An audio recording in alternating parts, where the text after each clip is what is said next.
الرحمن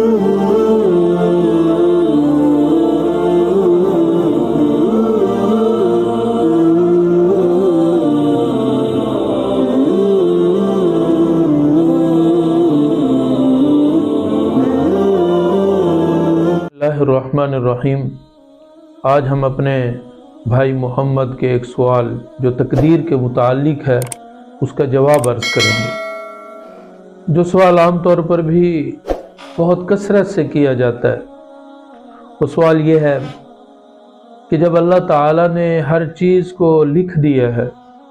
کہ اس نے یہ اچھائی کرنی ہے، یہ برائی کرنی ہے، ایک لکھا لکھایا پروگرام بن چکا ہے اور وہ لکھت میں آ چکی ہے چیز، تو پھر انسانوں پر کیا الزام، پھر انسان کا کیا قصور؟ جب اللہ نے لکھ دیا ہے کہ انسان کے متعلق اس نے یہ برائی کرنی ہے، یہ چوری کرنی ہے، یہ ڈاکہ ڈالنا ہے، یہ فلاں فلاں، تو اس انسان کا کیا قصور ہے؟ یہ عام طور پر ایک سوال ہوتا ہے۔ تو اس کا جواب میں چاہوں گا کہ اپنے استاد محترم مولانا جمشید صاحب رحمۃ اللہ علیہ کی جو ہم نے ان سے سیکھا، اس کا جواب اگر وہ میں صحیح بیان کر سکوں تو ان کی طرف سے، اگر غلطی ہو تو وہ میری طرف سے۔ وہ اسے بڑی آسان اور عام فہم انداز میں سمجھایا کرتے تھے۔ وہ کہتے تھے کہ تقدیر ایک اللہ رب العزت کے اندازے کا نام ہے، جیسے کہ انسانوں کا اندازہ ہے۔ انسان کا اندازہ کیا ہے؟ مثلا یہاں ہم بیٹھے ہوئے ہیں تو مجھے 5 منٹ کے بعد کوئی پوچھتا ہے محمد بھائی کہاں ہے، اور میرے علم میں ہے کہ یہ 5 منٹ پہلے گئے اور روزانہ گھر جاتے ہیں، یا مسجد میں میرے ساتھ کوئی ساتھی نماز روزانہ پڑھتا ہے، نماز کے بعد وہ اپنی دکان پر جاتا ہے، مجھ سے ان کے متعلق کوئی پوچھتا ہے کہ وہ بھائی کہاں ہے، تو میں کہتا ہوں کہ وہ دکان پر ہے۔ این ممکن ہے کہ وہ دکان پر نہ ہو، کسی اور جگہ پر ہو۔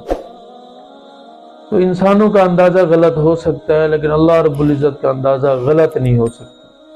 کیونکہ اللہ رب العزت علام الغیوب ہے، غیب کو جاننے والے ہیں۔ تو جس طرح بعض دفعہ انسان کا اندازہ صحیح ہو جاتا ہے کہ جس شخص کے متعلق یعنی محمد کے متعلق میں پوچھ رہا ہوں یہ کہاں ہے، اور میرا اندازہ ہے کہ یہ گھر، تو کبھی میرا اندازہ ٹھیک ہو جاتا ہے اور کبھی غلط بھی ہو جاتا ہے، لیکن اللہ رب العزت کا اندازہ غلط نہیں ہوتا، وہ صحیح ہی صحیح ہے، کیونکہ اللہ تعالیٰ کا علم کامل ہے اور اللہ تعالیٰ علام الغیوب ہے، غیب کو جاننے والے ہیں۔ اپنے غیب کے علم کے ذریعے سے اللہ تعالیٰ جانتے ہیں کہ یہ بندہ کیا کب کیا کرے گا۔ اب الزام کیوں نہیں ہے انسان پر، یعنی انسان پر بلیم کیوں نہیں ہے؟ وہ اس وجہ سے نہیں کہ اللہ تعالیٰ نے انسان کو مجبور محض نہیں بنایا کہ بالکل اس کے دونوں ہاتھ باندھ دیے گئے ہوں، دونوں پاؤں باندھ دیے گئے ہوں، ایسی بات نہیں ہے۔ مجبور محض بھی نہیں بنایا اور مختار کل بھی نہیں بنایا کہ کل کا اختیار دیا، جو چاہے مرضی کرے، زندگی حیات کا مالک بن جائے، زندگی موت کا مالک بن جائے، صحت بیماری کا مالک بن جائے، ایسی بات نہیں، بلکہ کچھ اختیار دیا، اتنا اختیار دیا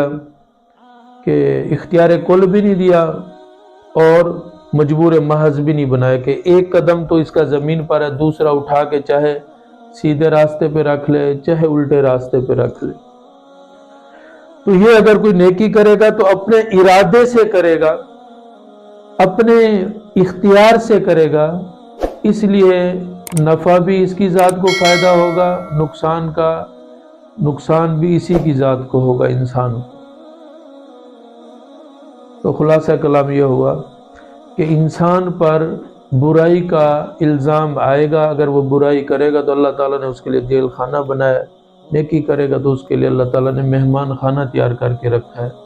جسے اللہ تعالیٰ جنت کہتے ہیں۔